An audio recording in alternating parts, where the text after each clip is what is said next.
In this video, I'm going to show you how to make a container full width in Elementor.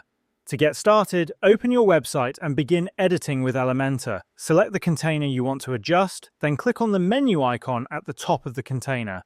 On the left-hand side of the screen, you'll see its settings. Look for the Content Width drop-down menu. Click on it and select the option Full Width. Once you've done that, click on Publish at the top right corner of your screen.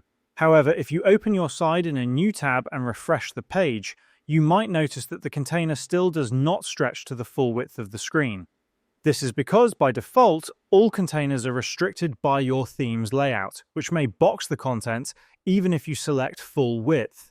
To fix this, go back into the Elementor editor.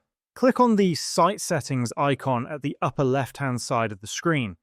Scroll down in the left-hand menu until you find the Layout option and click on it.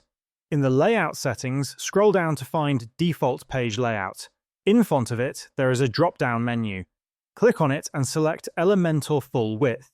After making this change, click Save Changes at the bottom left corner of the screen. Now, when you open your website in a new tab and refresh it, you will see that the container is finally displayed in full width. By adjusting both the container setting and the site layout, you can ensure that your design spans the entire screen width. And this is how you can make a container full width in Elementor.